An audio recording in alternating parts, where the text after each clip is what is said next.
Hey guys, here, and welcome to another GTA 5 video, and today I'm going to be showing you why the Elegy needs to be tweaked and sort of adjusted to make sure it's balanced with the sports category instead of being way too overpowered and pretty much beating some of these supercars around these corners.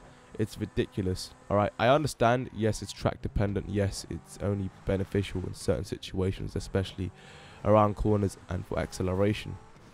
But then again, it should not be the case when it's competing against supercars just because it's a sports car and it's free. That's the worst part. It's a free car, and the fact that it hardly takes any skill to use compared to the other cars within its category with the sports section. It's absolutely baffling for me to even think that this is actually the best sports car in the game, because for me the best sports car is supposed to be the one that takes the most skill to use, the one that has a lot of oversteering that needs to be controlled.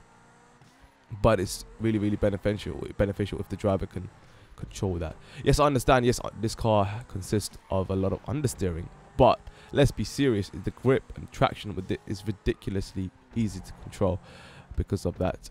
So one of the things I'm sort of showing you here is hours put into these best laps. By the way, don't think I'm just doing this right off the bat. All of these cars you see right now are fully customized. Entity on the top right, Zentorn on the bottom right, and of course Elegy in the top left, all on the same track with the same lines that I took. The lines that I sort of worked out myself was the best for these tracks, for these cars, and they're really difficult to execute, especially the third corner where I had to go between a sofa and a goddamn trash can, which was one of the best lines I figured out, but it's really difficult to execute in a racing environment.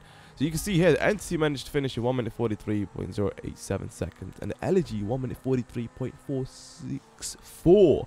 0.3 of a difference from the Entity. And look at this, Zentorn was actually slower around this lap, around this track, sorry, 1 minute 44.746. That tells you a lot, alright? This sort of example here tells you a lot about the Elegy, alright? I wanted to show you an example here just because it's ridiculously overpowered, more overpowered than the G18 Akimbos from Modern Warfare 2. Sorry, I just had to add it there. It's ridiculous, man. Now, here's the question that I want you guys to answer in the comment section below.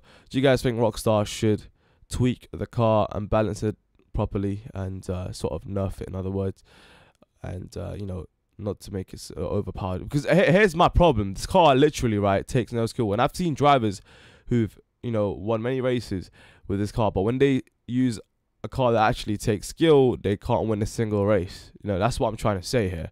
So you know, this could be me sitting there complaining for some of you that love the Elegy. Fair enough, you know, but you know, I promise you, if you were to try out something else and try to execute the lines that they execute with the Elegy, I'm telling you, you won't be able to do it properly, just because the Elegy is way too overpowered and simple to use at the same time. So it's a free car and it's a sports car, and it's competing and beating some of these supercars, which is so baffling. So let me know in the comments below if Rockstar should readjust the Elegy, and let me know your thoughts on this as well. Thanks for watching, guys. Make sure you guys leave a like if you enjoyed, and I'll see you guys with the Masakara comparisons with other sports cars.